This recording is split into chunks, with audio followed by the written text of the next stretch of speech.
I don't know what the heck happened. The stream was going fine. Like, there's no buffering, no hiccups, nothing. All of a sudden, bam, it's just gone. I said the stream crashed. So sorry about all that, everybody. Welcome to part 2 of PM in the PM here with Pong Soul. And we were discussing Lord of the Rings and everything right now. Yeah. So, but yes, we can pick up. We are back. Kind of interrupted our momentum, man.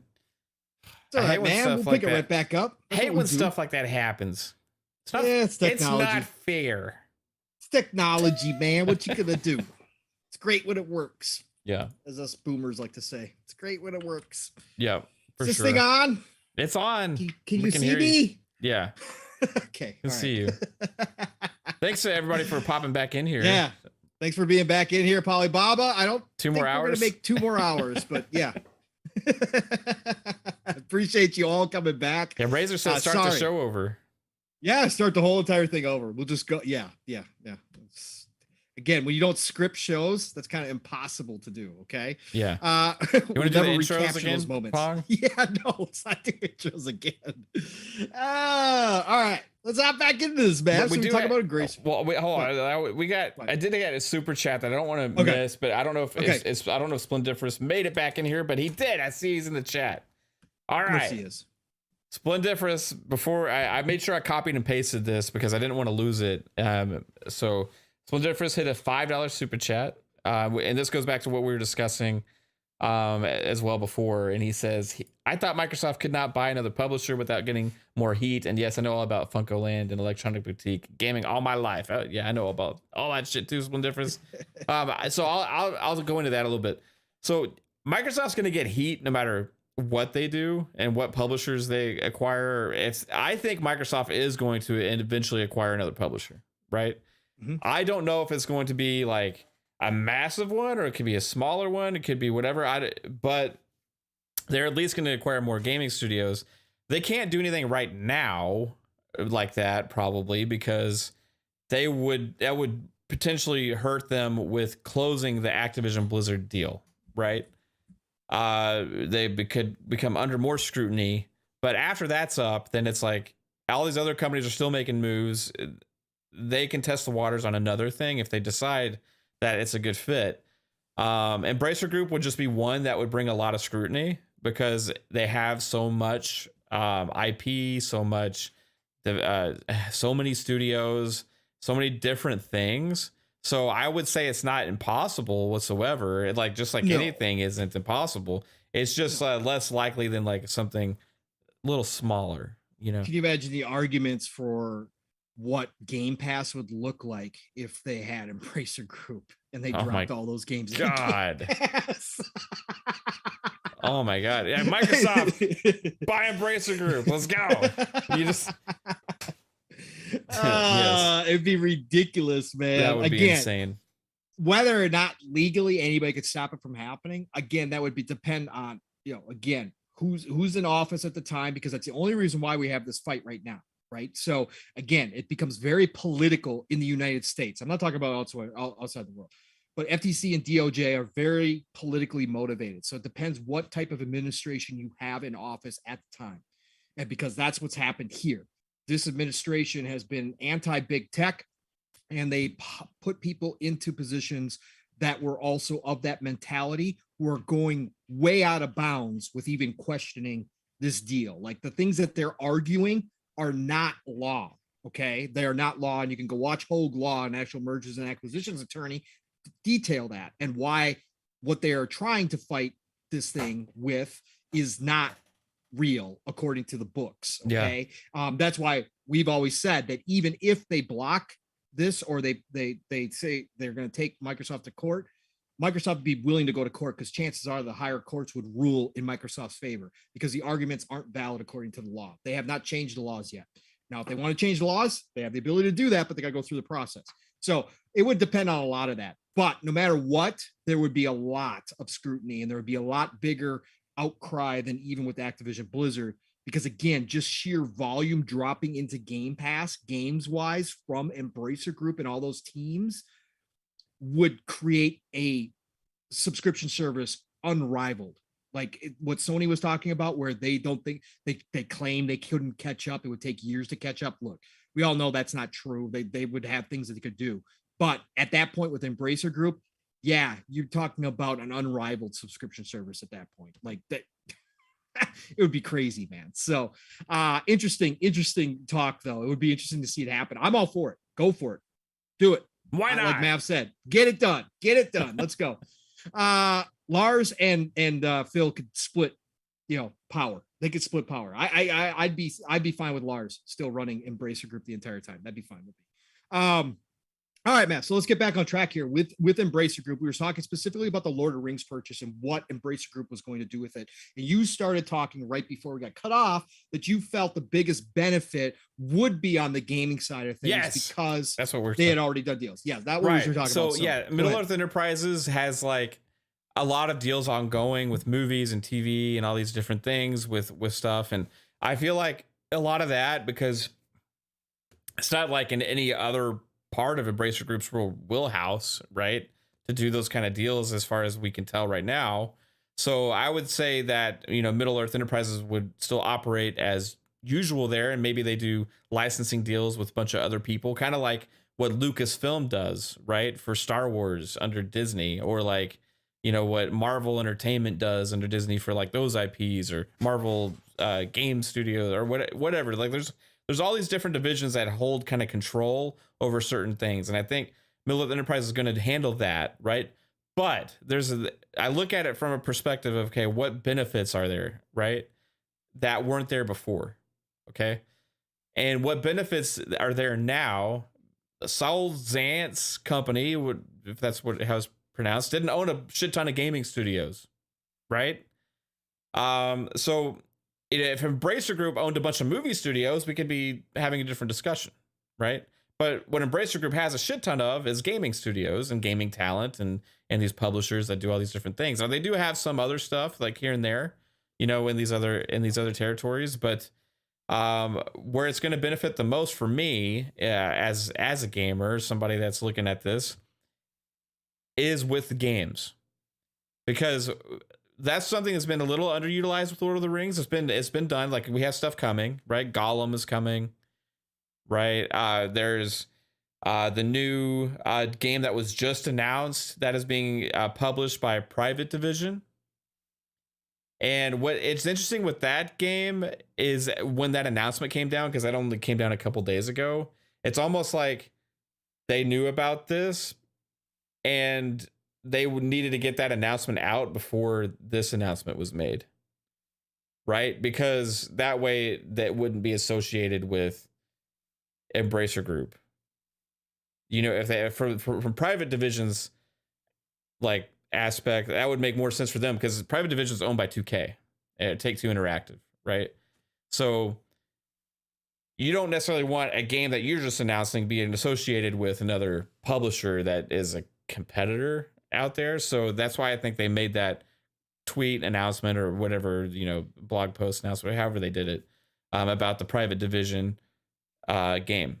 And because it was kind of convenient. They didn't have any information really about it or whatsoever. It's just, hey, we're announcing that we're making a game and teaming up with WetaWorks, the movie studio that, or they do a lot of like special effects stuff, props and stuff like that. Think Peter Jackson, right? So that whole aspect happened. And now, so I'm looking at it now from a games perspective. We have those projects in the works, and they will probably benefit from those games, even because those have to be licensed from probably Middle Earth Enterprises, right? So Embracer Group will actually benefit from that as well. Plus, what I'm looking at it now is, okay, well, what do they have in house, right? We know they've just got Crystal Dynamics and Eidos Montreal, right? That's two AAA caliber developers that they have in their wheelhouse, and they have this amazing IP now, right? And not only those two studios, but they got lots of other studios that could do lots of different things. I potentially see lots of Lord of the Rings stuff coming out potentially now in the gaming market, of a bunch of different genres, variety, and different like all the way from single A, AA, to the big AAA stuff now. Different genres across the board. And I think this could be really big for that brand. And I think it could be really big for Embracer Group because it's putting a big old face and identity to that name now. And you can have all these different devs. Like, you imagine you're like one of the dev studios that's like trying to figure out what your next project is. And you just found out that Embracer Group got Lord of the Rings. You're like, dude, we can go make a Lord of the Rings game.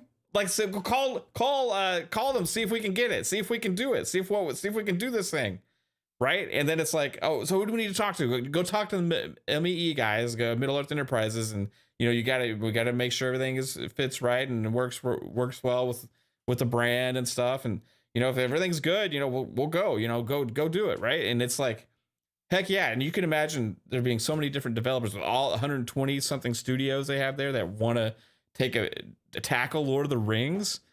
I mean, come on, man. Like, there's so many different stories you can tell, so many different things you can do, and so many different kinds of games you can make. You can make strategy games, you can make RTS games, you can make action RPGs, you can make tactic style games. You can do anything your heart desires, dude. You can make card battle games. You can do any, like, there's so deep, you know what I mean?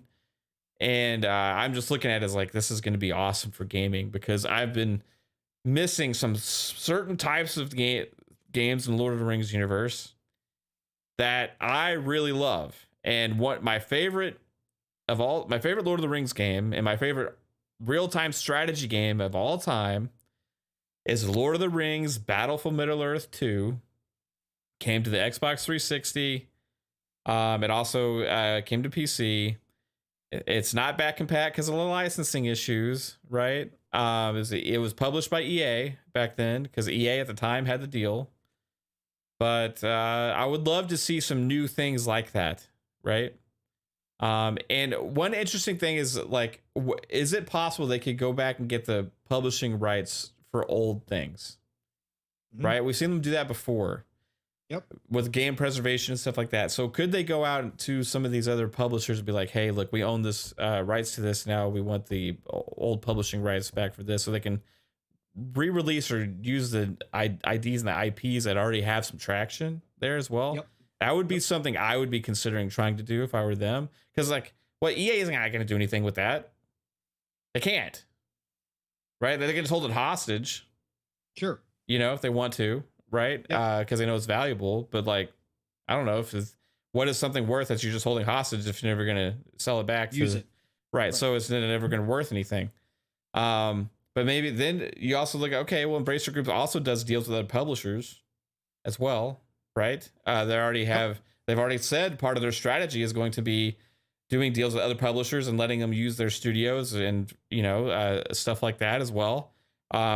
Crystal Dynamics is actually doing that. It came as an original deal that was under Square, but Embracer Group's come out and said, we're completely behind that. We actually think there could be opportunities there with other things in the future, right, as well. So that's part of their strategy. And if I'm looking at that as like, okay, well, if they're okay with making deals with other studios, like, maybe you go to people like EA or different people that have a history, or maybe another publisher that has a stable of great RTS developers or something like a Sega, Yep. Who knows what they could do, but I think the potential here is so much greater now because it's a gaming company rather than sitting with just kind of like a holdings company that's holding on to it and, letting them, operate within themselves. Total War Lord of the Rings expansion. Oh my God. Yeah. Can you imagine what that would do for PC? Yeah. Dude, that would be massive. It would be. Yeah, man. I think you're spot on as far as I can definitely see, because I know from reading all the interviews that I have with Lars and stuff, his mentality is that's why he wants these types of IPs. Yeah. He wants these transmedia, as he calls them, IP. And again, they acquired Dark Horse, Lord of the Rings, graphic novel or comic books is obvious, right? That's something that we haven't seen in a long time, right? So that kind of stuff. But I think gaming is really where it's at. And I'll read some direct quotes from him today concerning this real quick. he said of gaming is the best way to monetize IPs in the long term, but not necessarily the most efficient way to create new IPs. Embracer's chief executive Lars Wingefors said in an interview following the group's second quarter report. CEO says the acquisition of Middle-earth Enterprises enables many companies within the group to work on IPs we control over the long term. So again, that's telling you that that's their business model. Their business model is not going to be creating brand new IP. Even as much as we love it, right? And we want to see new IP, there's plenty of companies doing that. That's not Embracer Group. Embracer Group wants to own all the IP and let their companies go hog wild with that IP. I already established IP is what they're talking about here. And obviously, there's nothing more established out there than Lord of the Rings. So, yeah, Matt, I think you're right on because he points out that many companies in underneath Embracer Group to work with IPs that they own long term is exactly what he said. So I think that's exactly what we're going to get out of this. I put out the tweet today about the Battlefield Middle Earth because both you and I love it. Yeah. Battle for Middle Earth. We both love that game. And RTS is obviously, we want more to come. It would be great to go back because Lord of the Rings is perfect for that type of game amongst many others, but RTS it's set up perfectly, and that's why it worked so well. And that's why there was two of them that actually came out of that series. That's why when you said Sega, I thought instantly, yeah, Total War expansion. Oh my God, Lord of the Rings and Total War would be freaking amazing if they wanted to license it out. But there's so many different avenues. Again, Lord of the Rings is so expansive. There's so many different things we could see. We could see, any type of narrative driven style games come out of it. We could see full action games come out of it. We could see third person, we could see first person. There's really nothing you can't do with Lord of the Rings. And again, I think that's why having it owned by an Embracer Group with 120 dev studios that have ranges across all genres within the gaming industry, that's why this is going to benefit gaming most of all, because there are going to be those groups, like you said, Matt, that have been sitting around. Maybe they're kicking around all these ideas, whatever the case may be, but this drops in their lap and they all of a sudden wake up and they're like, man, that Lord of the Rings game, the idea that I had like 10, 15 years ago that I never thought I'd have a chance to create. My God, let's get this down on paper and let's approach and see if we can't get something done here. There's going to be a lot of that happening within these dev studios from here on out because, man, there's nothing more beloved than Lord of the Rings, really, when it comes to high fantasy. So I could definitely see this exploding when it comes to the gaming side of things. And I think elsewhere. Again, I think Embracer Group is the perfect spot. Again, owning Dark Horse Comics. I wouldn't doubt that we see them go and acquire. I don't know if do they own any movie studios yet, Mav? I don't know. I mean, it wouldn't think they do. It wouldn't surprise me if they have some people that are like associated with doing stuff in film. But I don't know like specifically if they own movie studios. Warner Brother Discovery with all the licensed IP, Embracer Group. And all the movie studios and everything. But I think Embracer Group as a whole here too, Mav, with this move and these continuous moves, again, this isn't just one move. This has been ongoing with Embracer Group. They're setting themselves up here, Mav, and correct me if I'm wrong or if you think differently, but they're really setting themselves up to be kind of that one-stop shop for everybody as well. If you need a game on Game Pass or you need a game over on PlayStation Premium, and again, who are you going to go to, right? You can cut deals with all the big publishers out there, EA, everybody, but Embracer Group's going to have so many games coming. Like if you have a specific spot that you need filled, if you're like, hey, we're a little light in the platformers coming up, in the next 6 months here, got to get something in there. Embracer Group's going to have it for you. They're going to have something coming down the pipeline with 120 dev studios, with over 250 games coming out in the next 4 years.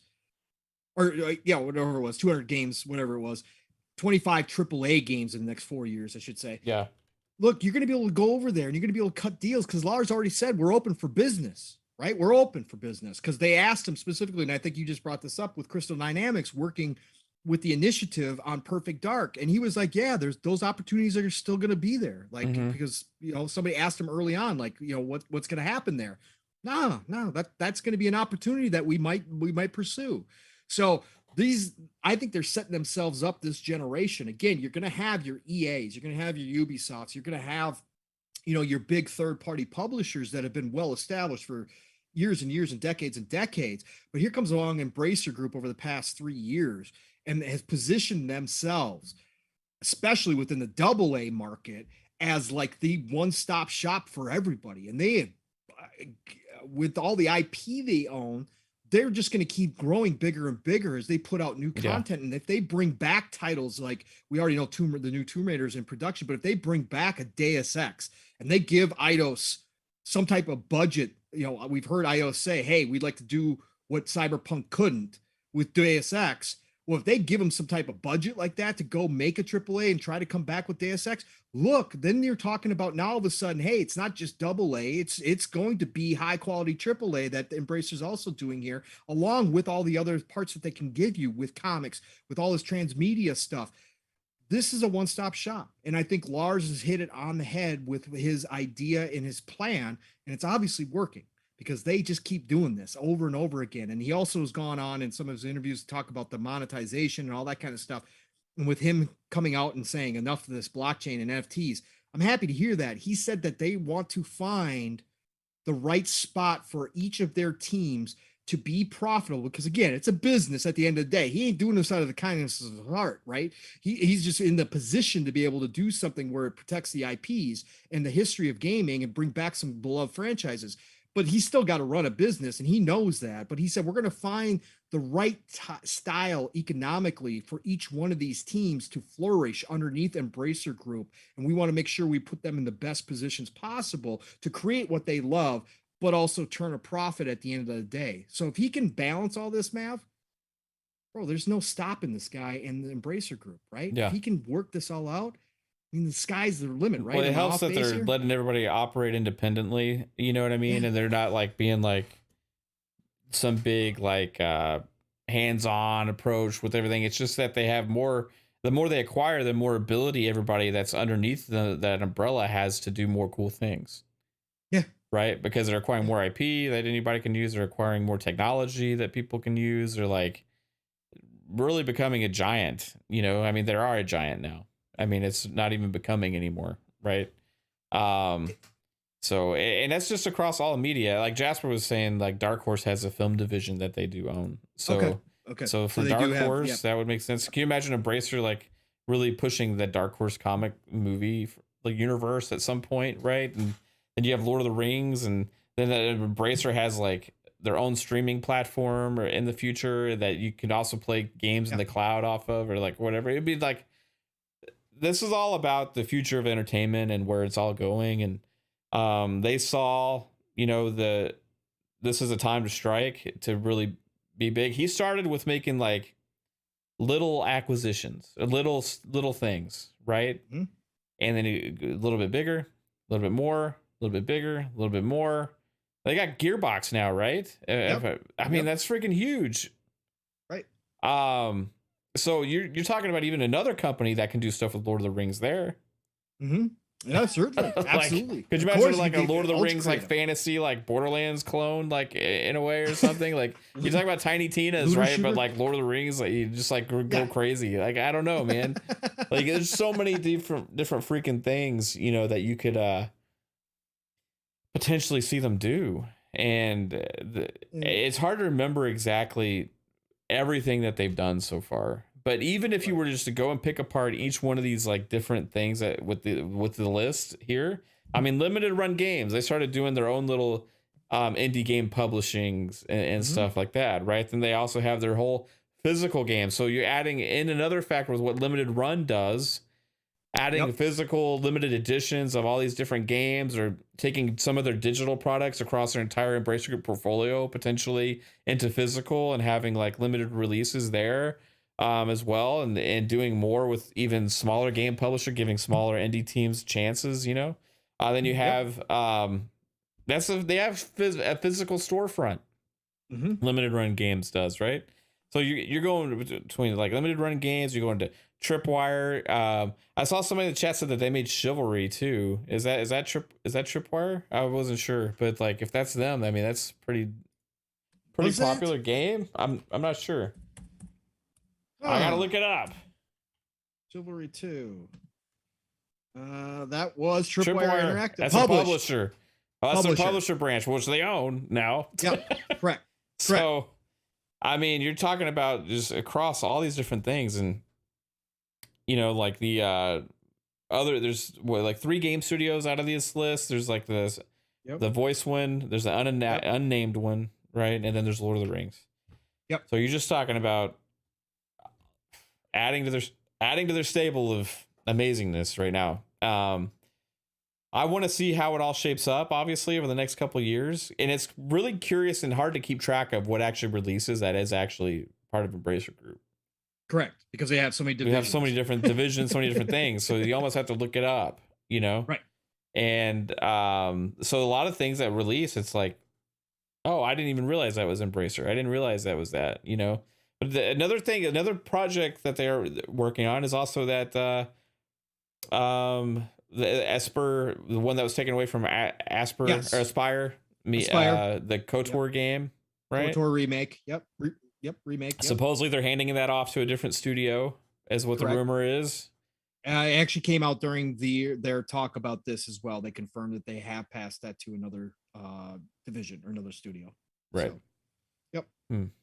So I mean, it's just crazy, man. Like, I never was behind them making that game in the first place. I know you weren't.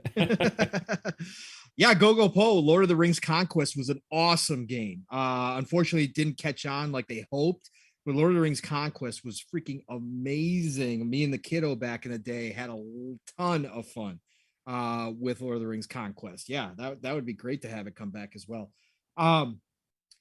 Yeah, I just think that overall, Mav, I can't be unhappy when Embracer Group goes and makes purchases right now. Again, could it change overnight if they make some dumb decisions and all of a sudden, you know, whatever the case may be, maybe some of the hands that are behind the money start flipping switches like we talk about with Tencent doing at some point.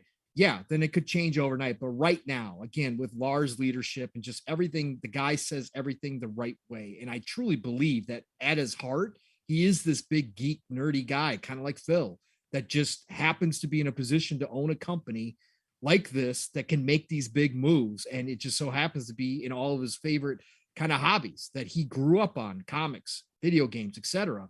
And I think he's doing it from the right place. And I think that at the end of the day can mean nothing but goodness for us. So it'd be interesting to see what comes out of this. But I think right now, I'm just happy that he's out here doing this. And again, like you said in the beginning, Lord of the Rings coming underneath Embracer Group. I don't know if I even said that when we talked about the Lord of the Rings sale. Like if I even mentioned Embracer, I think I was like you. I didn't even put 2 and 2 together, but it makes perfect sense now that it happened. And I don't think that as from a gamer standpoint, there's a company more so out there that I would want to have the Lord of the Rings IP than Embracer, because they've got all the teams necessary to work on any style of game. Yeah. Like they've got them. They've got them all right now. So I'm just excited for the future. Again, this is a part of what's happening with this whole acquisition season going on. Embracer has been such a major player. Again, going from coming out of nowhere 3 years ago to where they are now in our conversations when we have these, man, it is incredible to watch this growth. And I'm excited. I'm really, really excited for the future.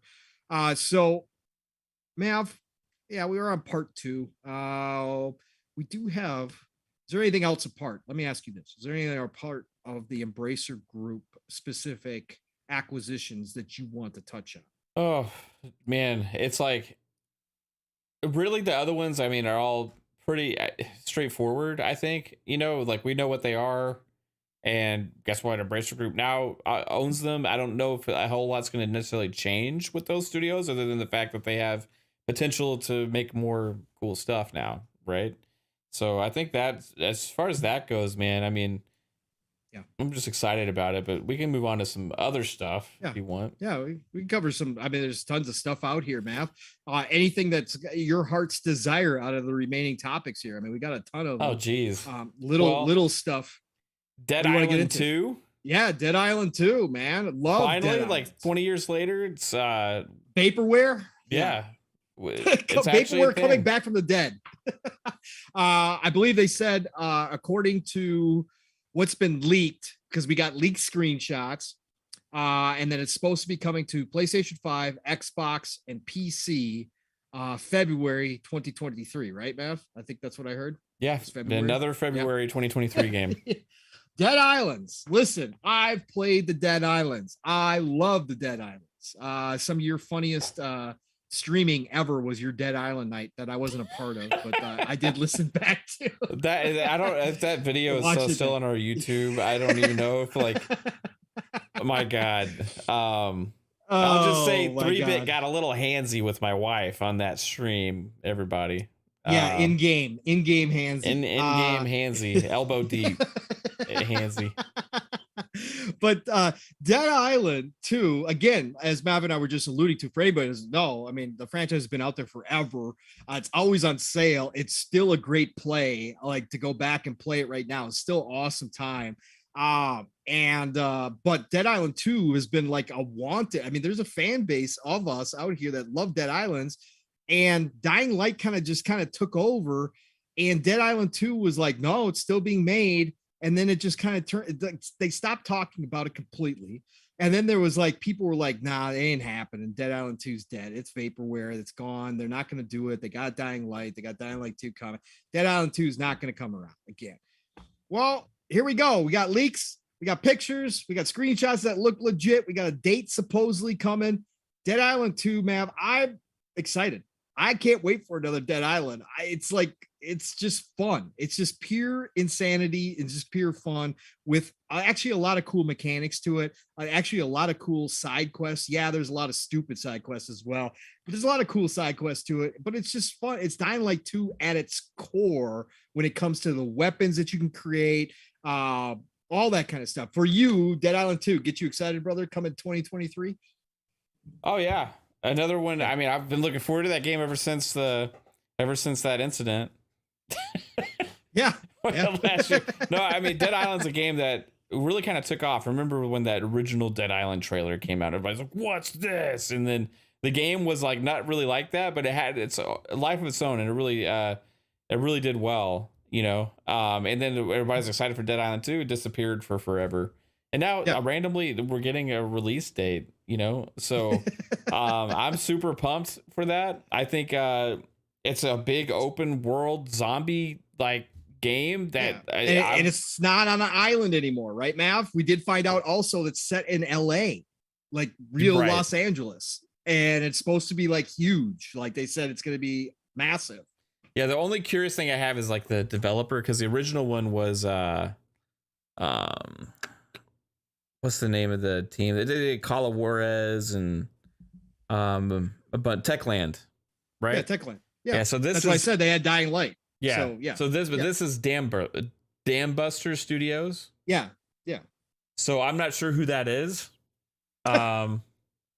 So I'm not gonna say like maybe it's gonna be great. You know what I mean? But like I do like Techland a lot, right? Yes. Yeah. They're a fantastic developer. And I think that it'll be interesting to see what Dambuster Studios does. I'm trying to look up, see what they've done before. Dambusters is also underneath Deep Silver, and they're the team behind Homefront the Revolution, which got panned. But if you go play it now, it's boosted. It's 60 frames. Yeah. I've gone back and started playing. I played Homefront on PS4 back in the day. It didn't turn out to be the game that everybody thought it was going to be either. A lot of people thought it was going to be, but if you go back and play that now on a Series X console, boosted at 60 frames, they use the Crytek engine for Homefront. That game still lives up graphically, and now with the 60 frames boost, it's even better. Homefront is well worth the playthrough, especially since it's always on sale for like $5-10. Homefront is definitely worth it. So yeah, that's what that studio did. I totally forgot. You want some even more history of this studio? It's crazy. Okay, so I recognize all these names. Dambuster, I don't recognize, but I know who they are now. They used to be Crytek UK. Oh, they were? Crytek UK, and before that, they were Free Radical Design. Are you serious? Yes, dude. It's on Wikipedia. They were free radical? Yep. Oh, okay. Its predecessor, Crytek UK, formerly known as Free Radical Design, was a subsidiary of Crytek. Yeah. Crytek suffered a financial crisis in 2014 due to internal structuring and was unable to pay wages of staff members at the UK studio. The company at the time was working on Homefront Revolution, but Crytek decided to sell the franchise to Deep Silver and close down the studio. Most of its staff members were moved to Dam Buster Studios, a studio founded by Deep Silver in accordance with British law to continue Homefront the Revolution's development. So pretty much they canceled. Deep Silver bought the rights to the game and all these things, and Crytek had shut down that studio, and Deep Silver was like, "Hey, come over here. We'll just name you something else." So an extremely talented veteran studio then. So very. So hey, that makes me feel even better about Dead Island 2 then, for sure.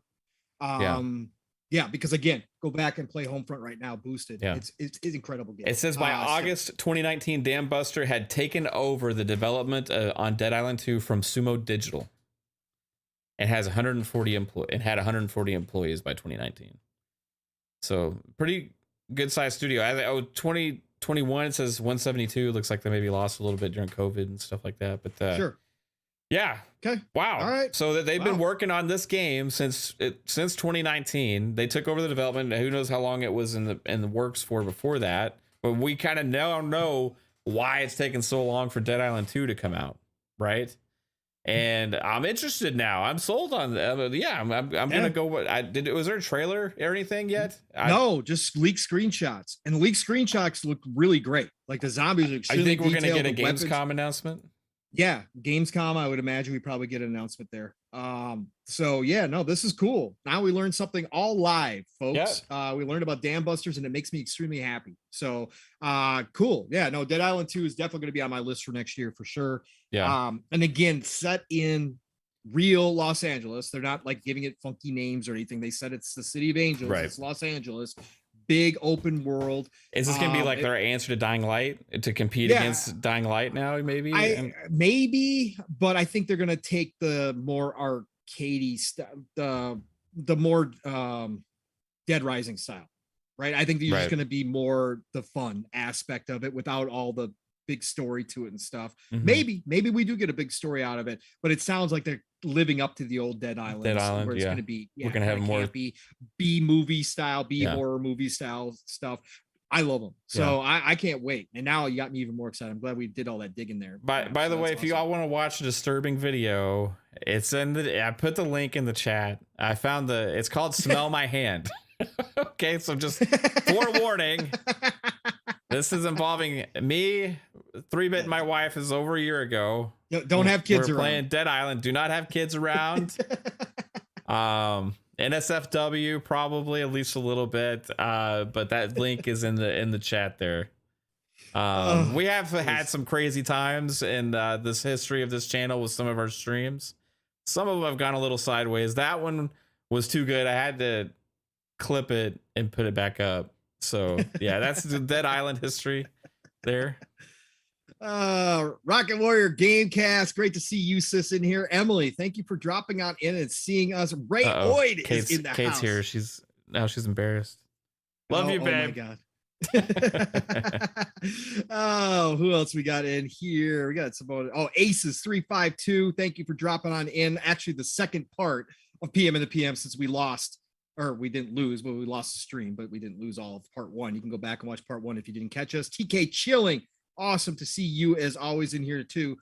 Everybody who's still dropping comments and rocking with us tonight, even if you're lurking, we appreciate all of you. And we did get another $2 super chat. Amazing from Why So Serious. Yeah, great show, guys. Redfall Fire. Absolutely 100%. We agree with that statement as we talked about. Yeah, I'm glad we talked about Dead Island 2. Man, I learned something. Yeah. Learn something. That's why we do this, man. When I see a name with like a studio, I'm like, who are those guys? Yep. And I'm like, oh, okay. Yep. Cool. Yeah, now I know who they are. Exactly. That was awesome. We talked about Death Stranding PC Game Pass, didn't we? Yeah, we talked about Death Stranding, Peak Game Pass. We got mouse and keyboard support coming to cloud gaming. So that is slowly but surely rolling out. We talked about this before, man. Yeah. Because again, our hope is, and we didn't really talk about during Death Stranding, but I put out a tweet about it and I said, how long before we can stream PC Game Pass to our consoles? Because that's the ultimate chess move right there. Yep. Like if you get, you get games like Death Stranding over on the PC Game Pass side, and then you can have your console players have access to what was a Sony console exclusive just by streaming it. That would be freaking amazing. I would play it in a heartbeat. But Tom Warner confirmed that it is coming out. He did put in the reminder. This will only be for Xbox console games that already support mouse and keyboard. It's not for PC games streaming through xCloud Gaming yet. Tom Warren knows the precursor to that. And, Microsoft is, like we talked about earlier in the show, the masters of getting around things right now.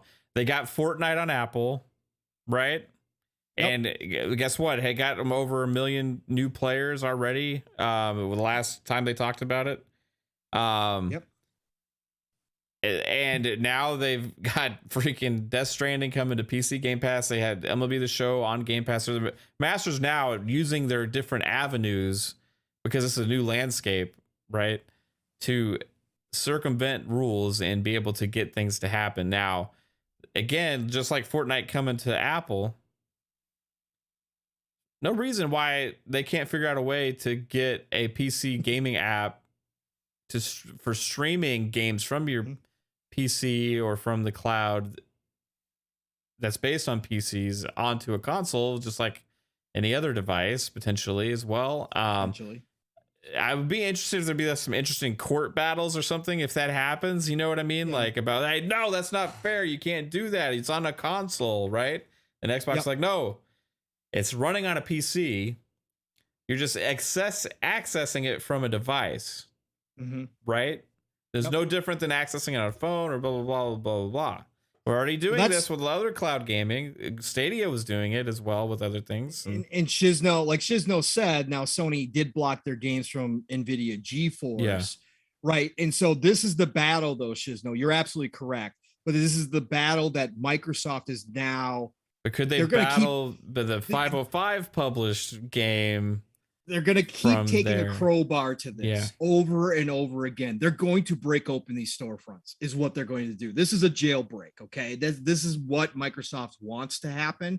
So after the Activision Blizzard deal gets done and they get things settled down, they're going to continue behind the scenes to try to work on this stuff. And eventually it might come to a court battle where they finally say enough's enough and we get an Apple Epic kind of battle, because the time is right now. With these storefronts being locked down and with Microsoft saying we're open to having our storefront open, we're going to cut all our fees down. We're going to give more money back to the pubs and the developers. All this stuff they're doing is setting up the next step, which is jailbreaking all of these storefronts wide open. And Sony's going to be no different eventually.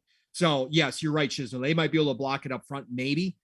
But at the end of the day, they're going to keep trying and they're going to keep finding these loopholes. And then finally, it may come to a court battle. But like Mav said, but I think that's the plan here, is to force everybody to submit. It's been the knee time for everybody. They want that because they want Game Pass everywhere, period, point blank. So we'll see what happens. Mav. But interesting times. But the keyboard mouse thing, exciting, even if it didn't mean Death Stranding could play. I don't think Sega, like Total War, would have a problem being streamed now that that's in PC Game Pass, being streamed through the console. If I had keyboard mouse access, I'd love it. I would love it. That's what I'm hoping for, because there's a lot more games than just those one individual games. But I think this is Microsoft's ultimate plan, don't you, Mav? Oh, yeah, for sure. I mean, they want to be able to buy a game and you can play it anywhere, right? And if they're able to get a game onto one of their platforms, they want you to be able to access it anywhere. And I think that's evident, being able to play console games on PC with Game Pass and the cloud and stuff. And now they got to figure out the opposite. And there's no reason that shouldn't be allowed, my opinion, right? Because it's happened on the other side. What's the difference of it happening on this side? You know, right? So, the trick is with certain situations where there's two different publishers for one game, one publisher for console, one publisher for PC. That's where you'd run into issues, and like it'd be interesting battles in those situations, but those are going to be the rare instance, right? But they would be able to potentially use that rare instance to do things like get a Death Stranding playable on an Xbox. And you could even do so now with their other roundabout ways. I think Tom Warren actually posted this with Spider-Man playing on his Xbox because he was doing like the screen grab from his PC or whatever, sharing his screen from the PC to his console. So, I mean, there's ways of doing it, right? But this would be more of a just easier way and become part of the library on accessible through that. So I hope that happens. Now, again, this is not happening right away. The other aspect of this, the thing that gets even more exciting for me than just being able to play Death Stranding on a Xbox, you know, is what it could do for different genres. Right. And other games that would maybe skip out on a console. Where I saw people talk, well, Quake doesn't really do great on console, PC. Well, if you have mouse and keyboard support, it doesn't really matter, right? I mean, Xbox does have it, but if let's say you have PC Game Pass, so even the PC players have it, that gives Xbox more of a reason to invest in those kind of games, right? And then, hey, guess what? Maybe the console crowd will start grabbing onto these mouse and keyboards a little bit more the more titles are available that are playable. And then if they get that functioning really well, and it works great, maybe, just maybe one day you could have a Steam-based app on a console, even if it's only via the cloud, right? And be able to access like your Steam library on the Xbox, right? The ultimate plan, brother. Yeah. It's the ultimate plan. Again, it doesn't. Xbox wants it. I can guarantee you. I can guarantee you that they are working towards this moment where they can start opening all that stuff up. Because again, all they care about is where it's hosting at. And if it's hosting on the Azure servers, then it's all gravy for Microsoft at the end of the day. And that's what they eventually want everybody to be doing, is hosting their content on Azure servers. So master plans are being worked, but like you said, it is exciting, Mav. And like you said, other genres, that's why I said Total War. Sega wouldn't have any problem with us streaming to our consoles if it was available. So again, other genres that have kind of languished on console would have an opportunity to find new fan bases. And that in turn, because the companies would see the numbers of people playing, and Xbox and Microsoft can be able to tell them who's streaming on their console. And they're going to be able to give those numbers, and they start seeing those numbers, and they start, you know, again, as I always talk about, cultivating a new fan base out there. Well, then they're going to start investing more, and then they might start giving us controller support. And they might actually start saying, hey, maybe if we start developing games for consoles, even if they're in a different genre than we normally would, maybe there is a fan base out there for them. And that opens up more and more opportunities as well for us to get more gaming on the consoles specifically. So I'm all excited for it. Yeah, Shizno, there's a lot of cool things that come out. If Sony had a proper browser on PS5, yes, there probably would be a way to get Xbox to play on there for sure. You know, again, Xbox isn't the one that's going to stop people from accessing their ecosystem. They're not. They don't care. They don't care where you access it at. Yeah. So, oh my God, Mav. Good topics. What else we got? Anything else left here? There's a couple funny ones. I mean, we can not really spend much time on this, but like, it was funny that that Hyenas game from got leaked from a the streamer, this like young guy. He said F it. He just said F the MPD. And literally in the comment section, he's just like, yeah, fuck it. This is my one chance to do something that I know will get big. So he's just like literally took his gameplay that has his like plastered to all of his code, like, you know, the identity codes and everything on the screen of that Hyenas game. From Certain Affinity. Certain Affinity, published by Sega. Yes, Certain Affinity is owned by Sega. So, this is like a new, I think it's like a, I don't know, it's an arena shooter, I think. Like a hero arena shooter type looking game.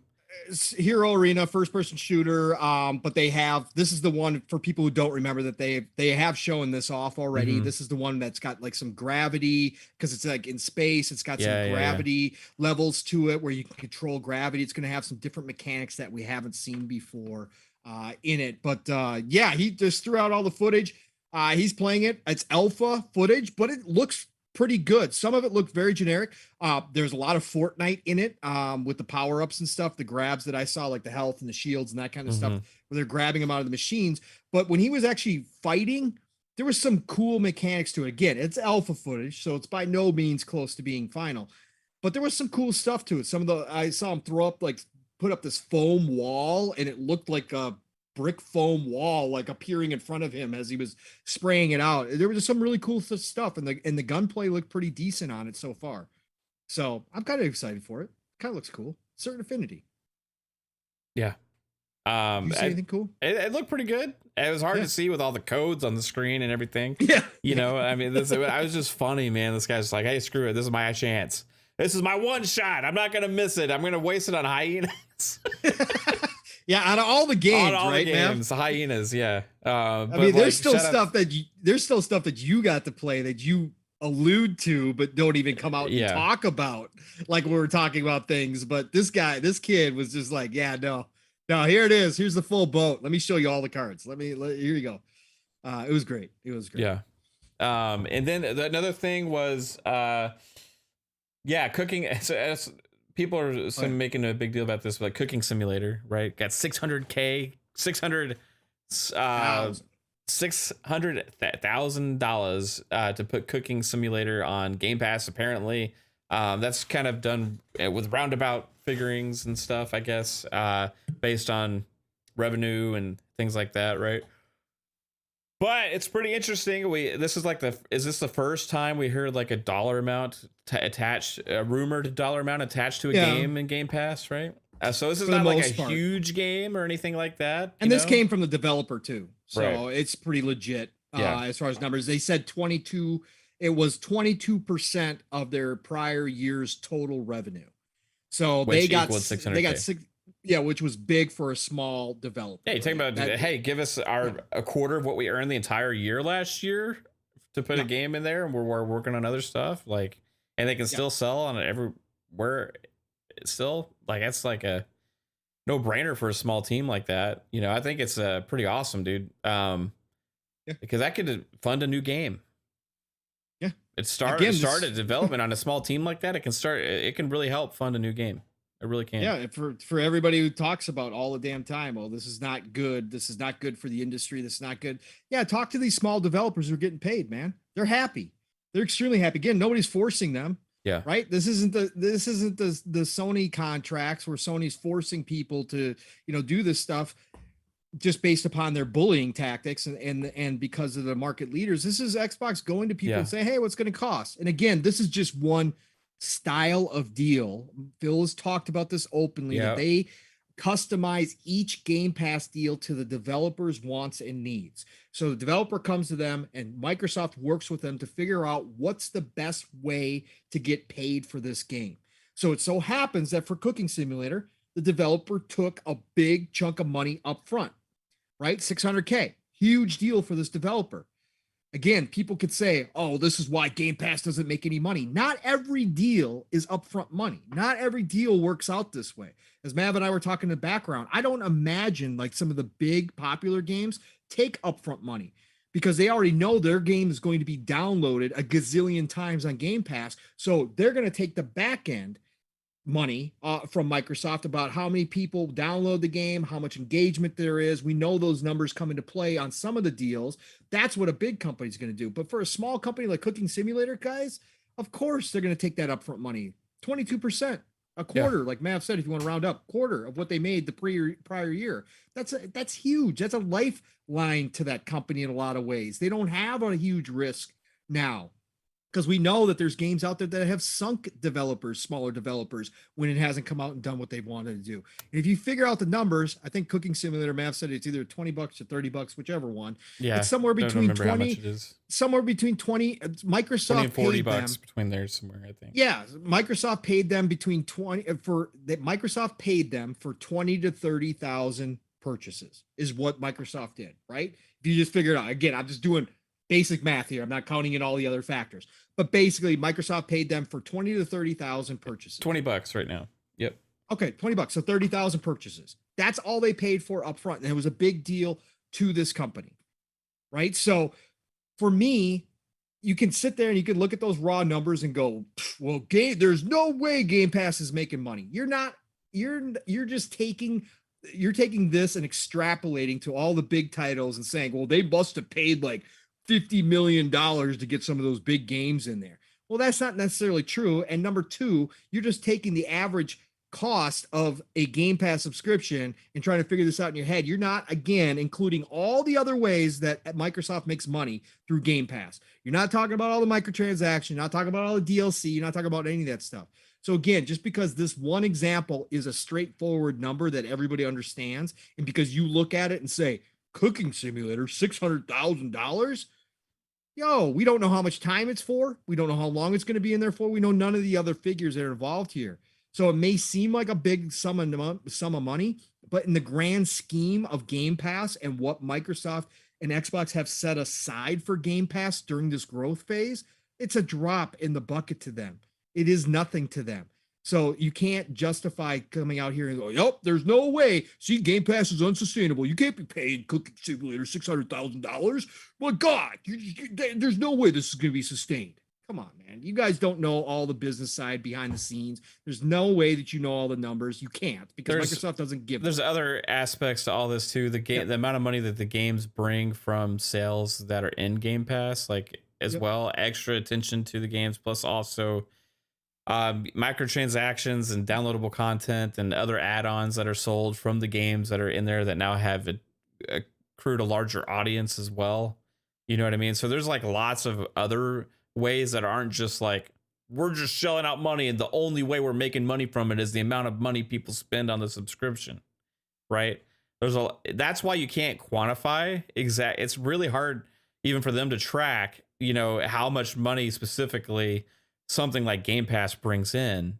And there's actual quotes from Phil Spencer about that whole thing, with is Game Pass profitable and stuff. And I actually have those available because I saved them a long time ago. I forgot about that, but I can read a little bit. So he said, when we look at the economics of Game Pass, because I see people run with the thing like, Microsoft says Game Pass isn't profitable. Microsoft says Game Pass isn't profitable. I see that talking point all the time. And I'm going to read this from Phil Spencer himself. Okay. So when we look at the economics of Game Pass, it's not just how many games a subscriber is playing in a subscription, and if they would have purchased those games or some number of games, or what's the trade-off on purchase versus subscriber revenue. We never really look at it that way. What we do is say, are we growing the number of players on our platforms? And are they playing more often? And from that activity, we see the business grows. So what they're saying is, by doing these things, do we see a growth in the business, right? The number one metric that we got to see if our business is actually growing is, are people playing more on the platform? There is nothing about review scores. There's nothing about retail sales of consoles, retail sales of games. The number one sign that our platform is healthy and growing is actually engagement on the platform from players, and that is what Game Pass is growing, is the engagement. So our business continues to grow and be profitable at Xbox, and we are proud of that. And plus, they keep growing their subscriber base. So basically, Game Pass is helping grow Xbox. It's not just about, well, how many did they have? 30 million? It was 30 million times. Okay, they're doing math here, guys. We've got 30 million times. Well, I mean, that's a lot of $1 zeros. because they all paid $1. Well, eventually they're going to pay 15 probably. So we'll, round it in the middle. We'll say 9, okay? 30 million times 999. That's 299,700,000. If they're giving only minus $600,000. Right. They only have now 100,000 left. I mean, that's only for Cooking Simulator. I mean, they got 300 games in there, man, so they can't be profitable. Like, come on. Yep. People. Correct. Xbox posted their revenue and everything for their fiscal years and stuff like that. And most stuff was up. I mean, some game sales were down and stuff like that, just like everybody's was, but not by much. And in fact, Game Pass and services offset that, right? They even said that themselves, offset by Game Pass, right? So it is really frustrating when you see these like ignorant takes out there and people are like, well, subscription gaming can't work. It's not sustainable. How are they going to make any money and stuff? Like, that's not for you to worry about. Correct. You worrying about that. We said we weren't going to talk about this at all, Pong. You're the ones worrying about that are the same ones saying that you're willing to pay whatever the fuck it costs because of inflation and because of this and because of that, while you're sitting there saying that you don't want to play on something because you don't think it has a future. When they're giving you all this value, like, celebrate the value where they're doing cool stuff for the consumer, and it's obviously in their best interest. They wouldn't be doing it, right? If it wasn't. It's just a different way of doing things. It's different. And guess what? It's working because the Xbox is gaining market share. That's the number one thing. They're gaining market share, not only in consoles, but across the board. They're getting people playing on mobile devices, getting people playing on PC more. They're getting people playing on Xboxes. People are going to be playing on the damn TVs. You got your freaking tablets. People are playing on Xbox everywhere right now, right?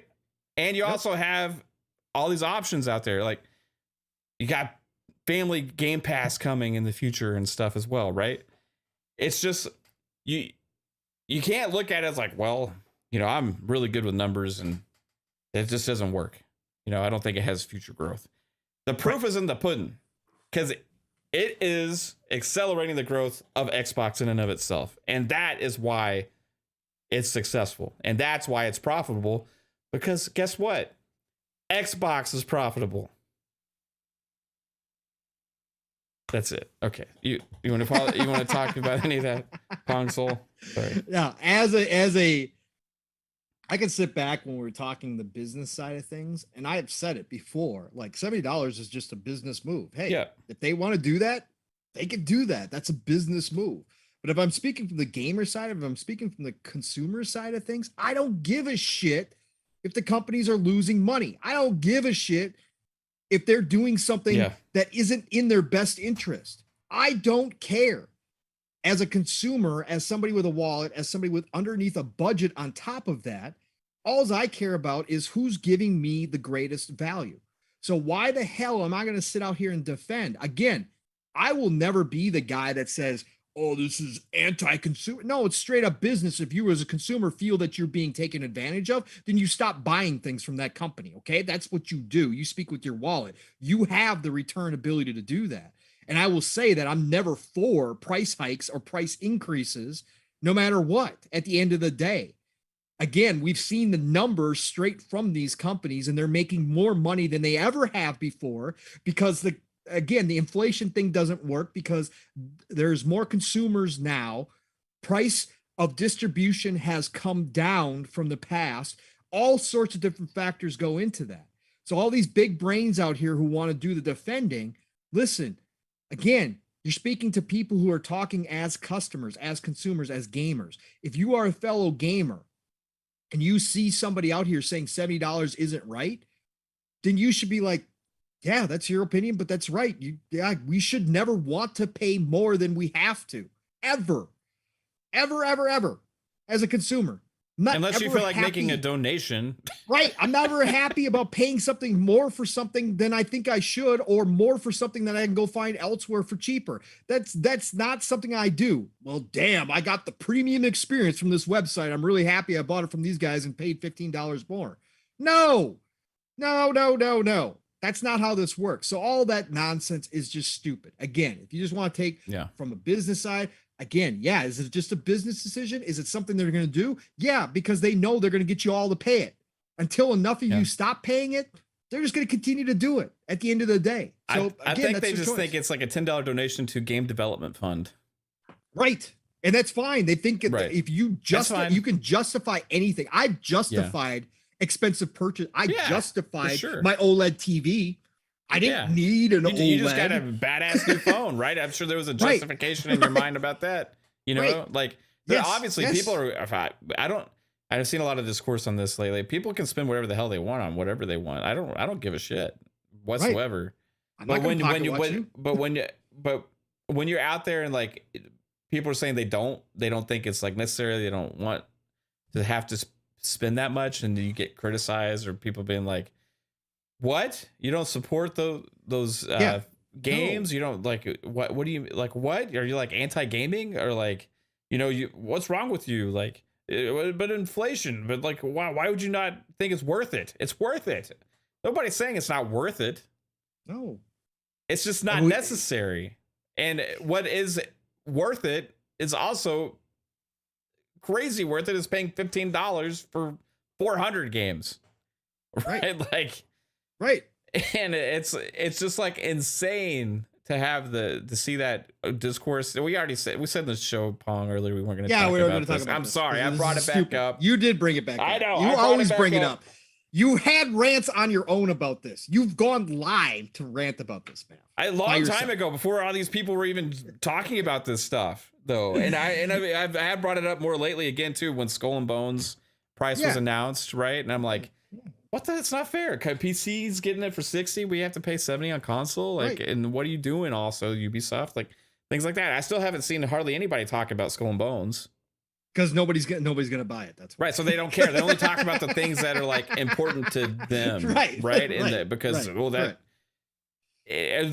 and you are gonna look always things as over the industry, like trends and all these kind of things. We can see things and stuff like that, and notice people's behavior about certain things as well and stuff. And it's like crazy to me, like the way people act about certain specific things when it affects something that they care about, but whenever it doesn't affect anything they don't care about, it's okay.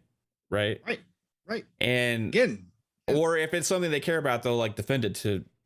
That's natural human nature. Yeah, it is. It's human nature. But like sometimes people got to like pull themselves back a little bit and see like what's going on and stuff. And it's originally when the whole thing happened with $70 games, immediately the games journalists were behind it because of inflation. It's due, all this stuff, and I was like, what the fuck is going on? Why is everybody just saying okay? Like this was like a month after everybody had like released their like record profits ever in the industry. It's talking about like, oh, we had 50% growth this year, but partly due to the pandemic and stuff. And so then it's in a pandemic at the time, or the pandy, as Pong calls it. And then we had the record sales of every freaking publishing game company out there. And then all of a sudden people are saying they need to go up on the prices. And I was like, why isn't anybody saying anything about this? This was like really early on. I just started our channel and stuff. I remember that time. Yes. And I was talking about it, but nobody was bringing it up. Now everybody's talking about it. Yeah. All of a sudden, I don't know why I think it's because it's starting to become more and more blatant across more different things. You see things. I mean, again, The Last of Us is what really set this last round up, right? Yeah, The Last of Us was, and I think wasn't there a game? Dead Island 2 is 70. Yeah, it's gonna be 70. Yeah, and then but I think I saw that the PS4 version was $70.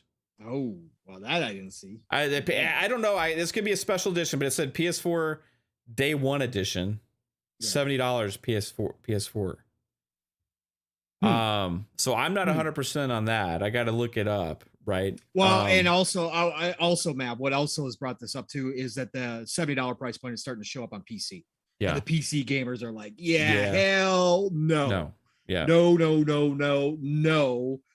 Well, again, PC is like the last spot you try to push this stuff. Again, there's different reasons. If we could pirate games, not that I don't condone pirating in any way, shape, or form, but pirating is one of the factors that plays into why PC gaming gets cheaper while console gaming gets more expensive. Okay. It is one of those factors. Okay. And we can't ignore it out there. It's like their own kind of defense force out there, even though it's highly illegal and I don't condone it whatsoever. Again, enough people do it that PC game makers know that if they push the line too much, yes, the people are still going to play your game. You just aren't going to see any piece of the pie. Okay, period. That's what's going to happen to you. So that's where all this starts coming up too, and that came up this week as well. Because what showed up as $70 this week on PC, I can't remember what it was now. Something just recently popped up on the marketplace for $69.99. So, no, it's a conversation to have. We've had it plenty. Again, as a gamer, I'm never going to be happy to pay more than I have to. Of course not. I'm always going to look for the best values. Again, that's why I was always a sale gamer too. I always bought a lot of my stuff on sale, right? Again, with my budget, it's just more affordable and I can wait. I don't have FOMO. I got rid of FOMO because of it, which is great. It's fantastic. Now, every once in a while, it still hits me, but for the most part, I don't have it anymore. So I can wait, and I can wait for, Skull and Bones to drop, which I know it will. Yeah. Ubisoft will always have their games on sale, and I can wait. I don't need it day one. So, but I think it's still important to bring up concerns. And I think as consumers, we have a right to say, no, you're not going to charge us more after you get done bragging about your profit record setting numbers. And then you come out and say, oh, by the way, we're going to price hike you. No, we can stop and say, no, that's not okay. No, you guys are doing just fine. You don't need to increase it even $10. Okay. And it's a worthy conversation. Like you said, for the people who just jump into that conversation and take the stance of the company line, that makes zero sense to me as gamers, right? Again, if we're talking the business side of things, I can sit here all day and say, yeah, sure. It's a business decision. They can make it if they want to.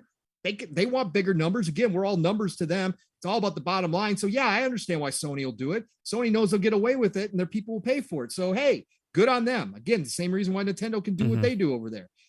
That's fine. We can have that conversation. But when it's gamers expressing, I don't want to spend $70 on games, you should not jump in the conversation with the company line and start defending the company line, because you yourself are a gamer.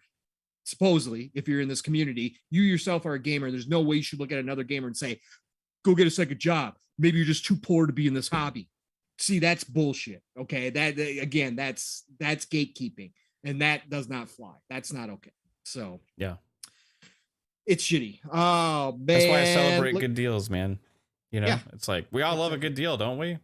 Yeah. I don't know who doesn't. I didn't. Do you go to like the drive-through fast food restaurant and be like, man, they're just not charging enough for this. Like when they go up $1 on the meal, you're like, it's necessary. Yeah, that even made it's probably more necessary than games, actually. So. You go into a car dealership and they got a car on sale. You say, nah, don't give me the sale price. I want the premium experience. I'm going to pay full price. You know what? I'm going to give you an extra $1,000 just because how great a dealership you are. No, you don't do that. Ever. Anyway, if I give you $10 extra, will it make it better? Sure. Yeah, right. Give me that. It's premium. I'll give you an extra smile. Yeah. There you go. Now you got your premium experience. Oh, good Lord. Hey, Lord Roughness, great smile. To see. Oh, I'm sorry. Jesus. That's a happy ending. Okay, that's something different. Lord Roughness, great to see you. John 907. Rick Payne. All you people are showing up in here. We don't care when you get in here. Love to see you guys jumping in here. Who else jumped in here? I know a bunch of people jumped in here. Oh, PTK Blam. Brother, great to see you, sir. As always, it has been a crazy, insane week for sure. Marlesco, great to see you as well. And Marlesco jumped in here and said that Microsoft and Xbox gave him a year free of Game Pass. Congratulations. Yo. Congratulations. Nice job. He's not paying enough. Yeah, you should go back to Microsoft and Xbox and say, no, Marlesco, you want to pay full price. You're not a real gamer. You have to buy those games. Oh, shit. Congrats, Great. Yeah, congrats, Marlesco, for sure. 100%. All right. Well, Mav, what do you say we get everybody out of here? Yeah.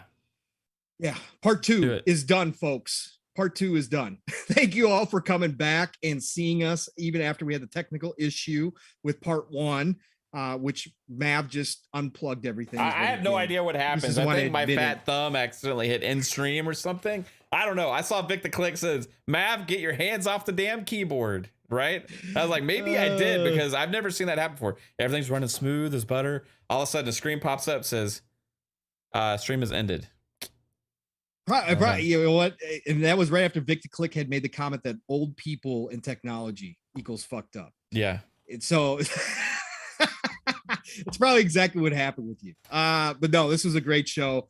Appreciate every single one of you coming out and seeing us for 2 parts of episode 38 PM in the PM. We knew this was going to be a longer one, had a lot of topics. We actually covered a lot of topics because we were having such a good time. Normally we only deep dive like 3 topics, but we went overboard tonight. This was a crazy week though, man. Yeah, this was like so much stuff. Week. It's like, yeah, a lot of good stuff to talk about this week for sure. So thank you all for joining us. But Mav, Xbox Ultimate tomorrow night. What else is going on with you, brother? What's going down?